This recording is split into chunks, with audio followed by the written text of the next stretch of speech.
they're not cracked, bent, or broken, and they're in working condition. All hardware should be present in working condition. So you got your seatbelt, you gotta check it. Make sure it's not cut, torn, or frayed, right? Make sure your seatbelt latches, and make sure it unlatches, so properly working. Make sure you check your mounts, top and bottom. There's no physical damage. Not cracked, bent, or broken. They should be in what? Working condition. So once you do that, you know, make sure you close your door. So after you check your seatbelt and your mounts, right? Next thing you go to is you go down here to your key. You turn your key on a safe start. Every time you do a safe start, you gotta say your gauges have swept left and right. Your ABS light is on, ABS light is off. So once again, every time you go to a safe start, gauges have swept, ABS light on, ABS light off. So once you do that, next thing you're doing is you're gonna go to your windows. You're gonna check your windows. Make sure your windows, they properly let up and down. They're in good working condition, and they're glass, so they were not cracked, chipped, or broken. So once you leave your windows, you go to your mirrors. Check your mirrors. Make sure your mirrors is not cracked, chipped, or broken. They should be in working condition, and there's no stickers obstructing the driver's view. Also, your mirrors are set to the driver's view, which is meaning that when you say set to the driver's view is, you say you can see down the side of your truck and trailer evenly. It's set to your good points on your window. So once again, check your mirrors. Make sure they're not cracked, chipped, or broken. Should be in working condition, and they are set to the driver's view. Once you leave your mirrors, you go here to your windshield. Check your windshield. Not cracked, chipped, or broken. No stickers obstructing the driver's view. Check your seal around the window. Make sure your seal has no abrasions, cuts, or dry rot. Make sure it is not leaking. Then once you finish your seal, you come down to your windshield wipers and the blades. Make sure you check them. The wipers is not cracked, broken, or missing. Blades have no abrasions, cuts, or dry rot, and it is flush to the window. While you're there, I'm gonna go ahead and make sure my windshield wiper blades operate on low speed. Then I'll make sure they operate on high speed. Then I also make sure that I have fluid. When I push the button, fluid's supposed to come out. Once I finish with my wiper blades, next time I go down while I'm here, I'm gonna turn my lights on. And when I'm turning my lights on, I'm gonna go ahead and check my turn signals. So I'm gonna check my left turn signal, right turn signal, four-way flashes. Then I'm gonna check my high beam indicator, make sure it goes on and off and is properly working. Once I leave there, then I'm gonna go ahead and check my city horn. Then I'm gonna check my air horn, highway horn. Once I do that, now I checked all that stuff, next thing I'm gonna do is I'm gonna go ahead and do a safe start. Because the first thing I wanna do when I go ahead and crank my truck up, I wanna go straight to my oil pressure. So as soon as I crank up, I'm going straight to my oil pressure. Oil pressure has to rise between 3 to 5 seconds as soon as I crank it up. So now I'm gonna crank it up. Look at my oil pressure. It has risen within 3 to 5 seconds. It should be between 30 PSI, 60 PSI. I'm currently sitting at around 60 PSI. Once again, oil pressure has to rise between 3 and 5 seconds. Should be between 30 and 60 PSI. Currently sitting at 60 PSI. Now I leave there, I go to my depth tank. Check my depth tank. My depth cannot be no less than 1/8 of a tank. I'm currently sitting at almost a half of a tank. Then I have fuel and it is present. I leave there, I go to my tach meter, which is your RPM. I hit the gas, my RPM hand has what? Risen and fallen. I leave there, I move over. I go to my volts. My volts on my battery is supposed to be between 12 and 14. I'm currently sitting at 14.2. Leave there, I go to my primary and secondary air tanks. My air is supposed to be between 100 and 120. I'm currently sitting at just above 120. Then I move over to my water gauge. Check my water gauge. I'm supposed to be sitting between 180 and 190. I'm currently sitting at around 100, 110. So then I'm gonna cut my lights off. So at that point, I checked all that. So I move from this side this way. Once I get over here, now I gotta check my defrost. Turn it on heat, turn on the defrost and the feet. I'm gonna check it on low speed, up high, down low. Then I turn it on high fan, check it up high, and down low. Everything is in working condition. Once I check my defrost on high and low on the heat side, then I come down to the floor. I'm gonna check my floor. Make sure my floor has no physical damage, no holes, or no rusting or anything, or nothing physically can roll up under my feet. No debris, nothing to roll under my feet for hindering me from operating this tractor, pushing on the brakes or the pedal. While I'm down there, when I say no holes, then I'm gonna sit up and check. I'm gonna check for unusual sounds, unusual smells. Truck been running for a while, so now at this point I'm gonna check for unusual sounds, unusual smells. There are none. While I'm down there in the floor, I'm gonna go ahead and check my 4 pieces of emergency equipment. My 2-wheel chocks has no abrasions, cuts or dry rot. They should be present, working condition. Then I'm gonna check my ABC fire extinguisher. Has no physical damage, not cracked, dented, broken. Should be charged to the green. Pin should be in the lock position. 5 BC for general freight, 10 BC for hazmat. Leads down, I go to my 3 reflective triangles. They should be red and orange in color. Should not be cracked, tipped, or broken. They should be present, working condition. Then I have 1 fuse in the fuse box for every fuse that's in the truck. So now, that's phase 1. So after I finish phase 1, is checking everything out. So I'm gonna do an overview for you for phase 1. Phase 1, you get in, you check your seatbelt. Make sure it has no physical damage. Latches and unlatches properly. Upper and lower mount has no physical damage. Not cracked, dented, broken. All hours present, working condition. Check your windows, make sure they're let up and down. They're not cracked, tipped, or broken. And nothing obstructing the view. Go to your mirrors, make sure they're not cracked, tipped, or broken. Nothing obstructing the driver's view, and they should be set to the driver. Check your window, make sure it's not cracked, tipped, or broken. No stickers obstructing the driver's view. Check your seal, make sure there are no abrasions, cuts, or dry rot, and it is not leaking. Check your windshield wipers and the blades. Make sure they're not cracked, broken, or missing. Make sure the blades no abrasions, cuts, or dry rot. Flush to the window. While you're at it, make sure you check and make sure your wipers going high and low speed.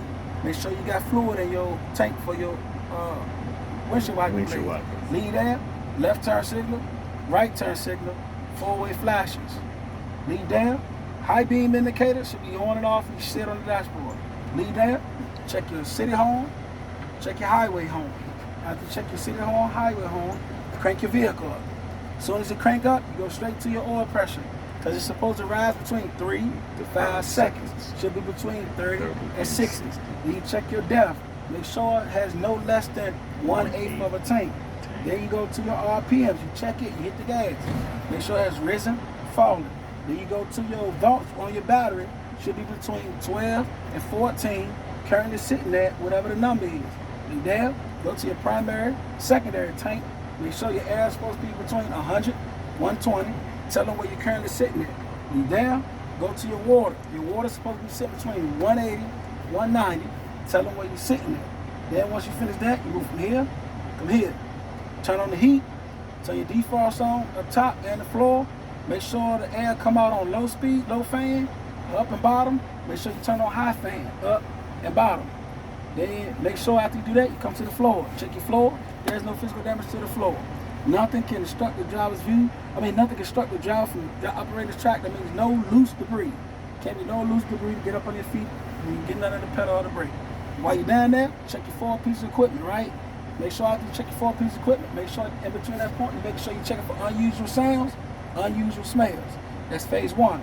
Now we're going into phase 2. Phase 2 is called tug test. In order to do the tug test, you need to push in to check the tractor and the trailer brakes. So now we're going to push in the tractor brakes because we want to check the trailer brakes. So that's what I'm going to do. Do a little light tug. There we go. Now, I just tugged on the trailer brakes. They're in good working condition. Now I'm going to push in the trailer brakes to check the tractor brakes.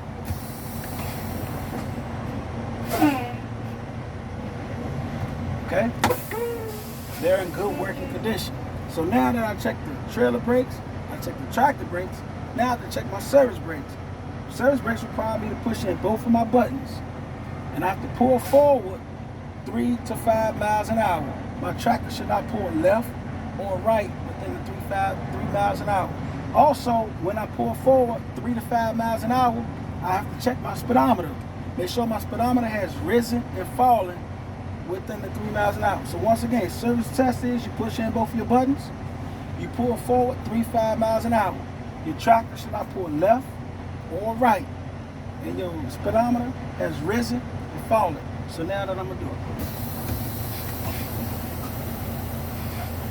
Pulling forward 3-5 miles an hour. Okay. Come to a nice stop. Now,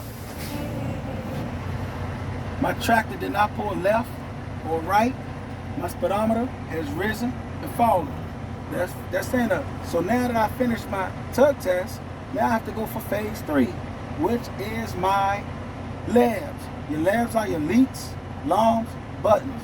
So before I do my labs, I always want to make sure that I have enough air in my air tank.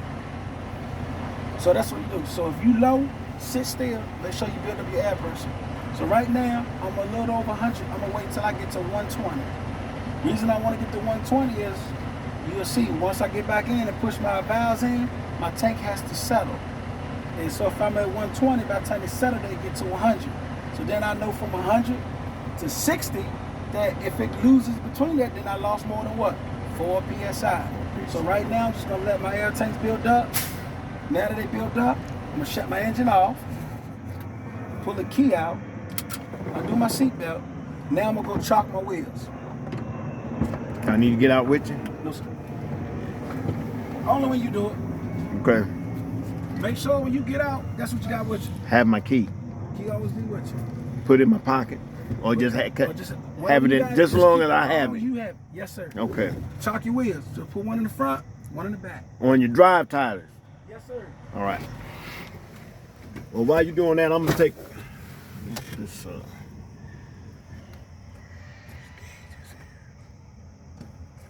These are the gauges he's talking about.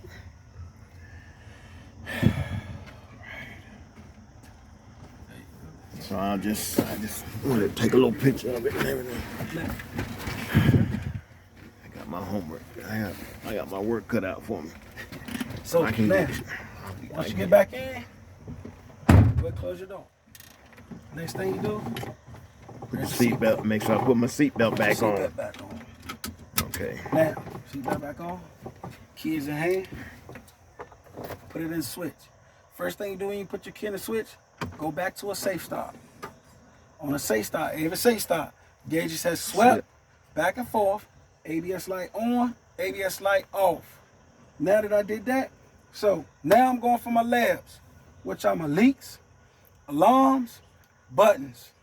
So first thing I'm gonna do is I'm gonna push in both of my valves and let my tank settle and let the tractor catches, the wheel chocks catch the tractor. That's the first thing I'm gonna do.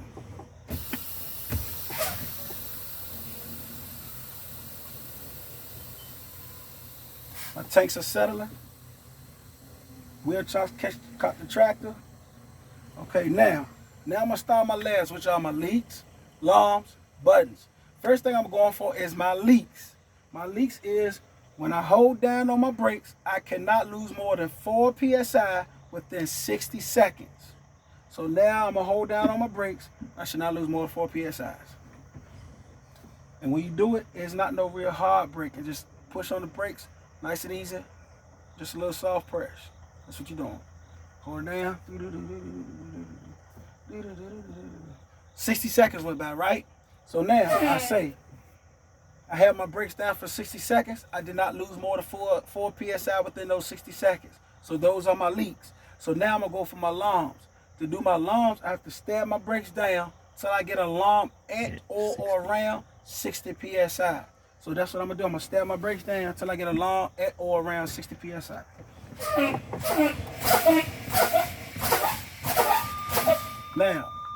Now I have a visual and audio alarm on my dash. And it came on at or around 60 PSI. So those are my alarms. So my leaks did not lose more than 4 PSI within 60 seconds.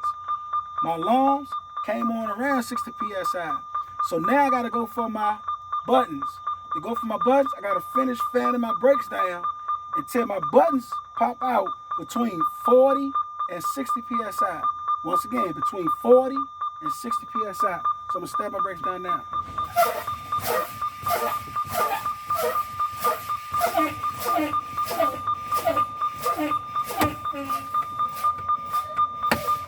Now, I got both of my buttons to pop out, and they did. They popped out between 40 and 20 psi. 40 and 20 psi is where they should pop out at. So your leaks is no more than 4 psi with 60 seconds. Your alarm's supposed to come around at 60 psi, and then your buttons both pop out at the same time, or either to both of them pop out between 40 and 20 psi. So those are numbers. When they pop out, at that point you say, I achieved total lockout on my braking system. Everything is in good working condition. You cut your key off, pull your key out, and at that point you will say you are finished with your IN-CAB. You do not pull your key out and say you finished with the IN-CAB unless you caught up everything in this tractor that you needed to call out. That'll be the end of the IN-CAB. And now you saying everything that I call out from the start of my IN-CAB Yes, to sir. the end Yes, sir. of the IN-CAB. So don't say you finished with your IN-CAB unless you know you said everything.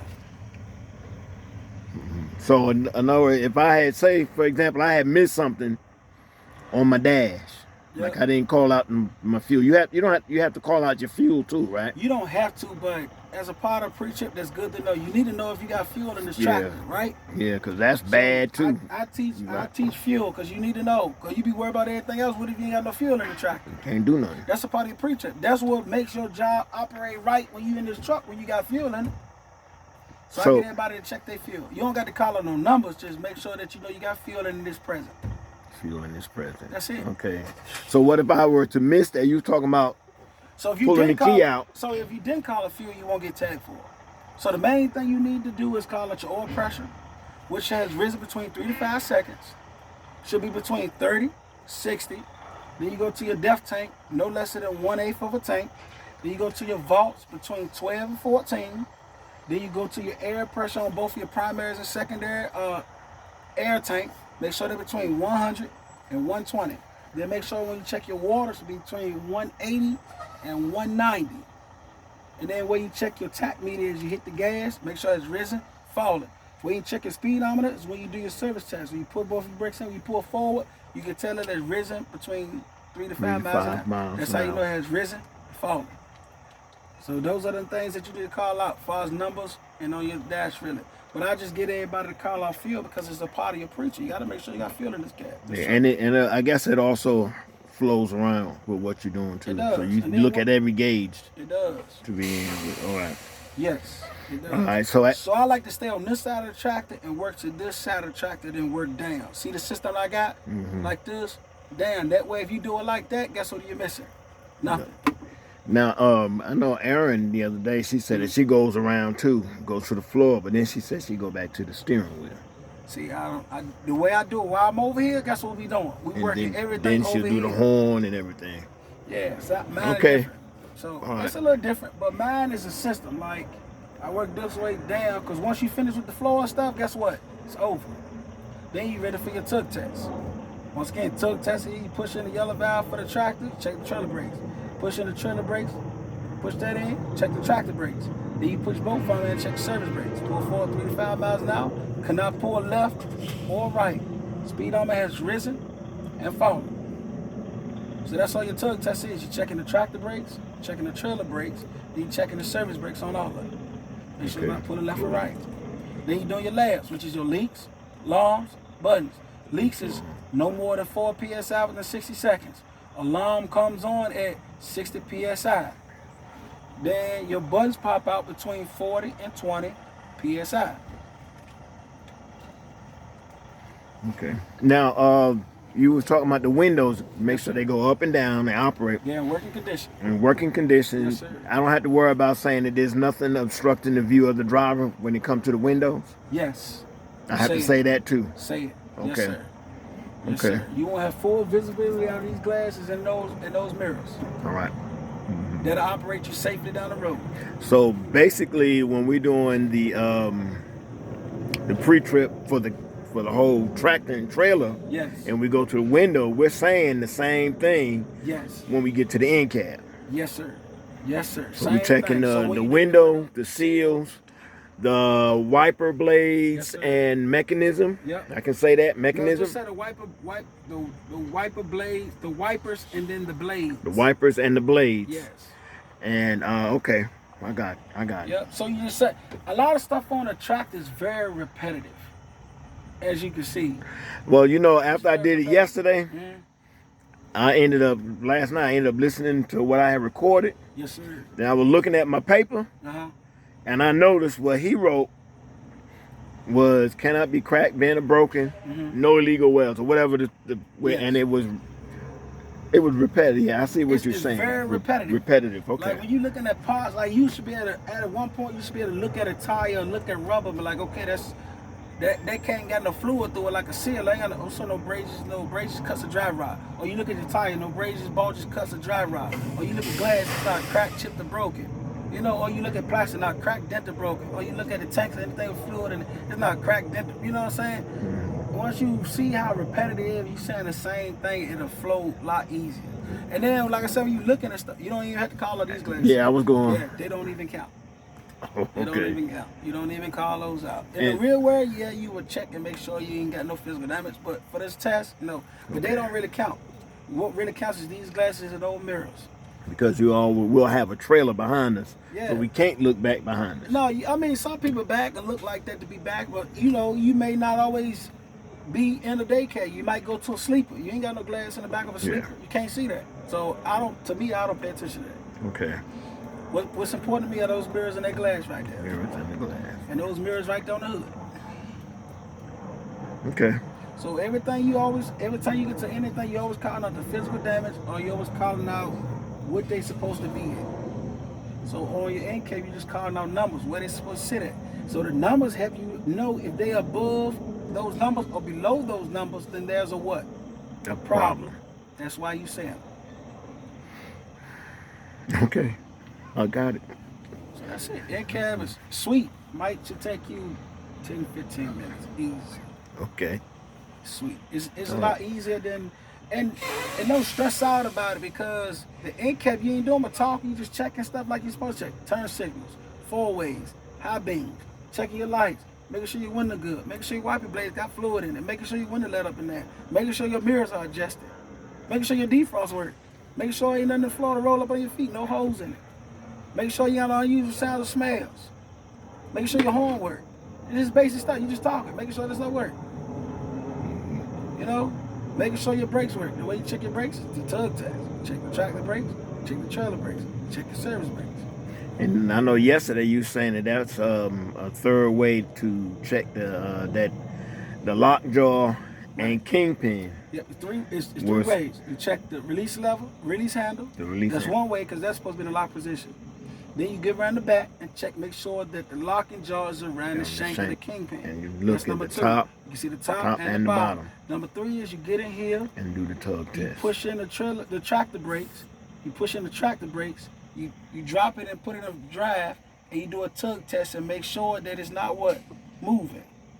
Because if it was loose or anything, you go to tug on it, guess what it's gonna start to do? Come off the fifth wheel. So Yeah, we had a couple of them on the yard. So that's how you check it 3 different ways. Okay. Every time you hook up to a trailer, you should always check it those 3 ways. Don't ever compromise checking that trailer. No, you might be crush time, might be wish comp. Better safe than sorry. All right. So I always do. I don't care how much of a rush I feel like I'm in. I'm gonna look at that thing real quick, get up in the back, check real quick. I'm gonna jump in the seat real quick, tug real quick. At least I did. It might not take me long, but at least I did what? Checked it. The key thing is you gotta check it. It's always about safety with this tractor. It always should be safety with this tractor. That's why these numbers, you gotta know them. Cause you sitting there in your water up there at 200, something ain't right. This ain't running hot. Your oil pressure way down there at 20. You need to put some oil in this thing. See what I'm saying? Your battery at 11 or 10, you may not crank up if it's cold outside. So that stuff is important. Your air tank, if you sitting at 90 and the buzzer keep going on, you got load in the back. You ask for trouble. Because what if your brakes lock up? See what I'm saying? So you're in trouble. So that's why it's very important. All right. All right? What time we got? What time you got?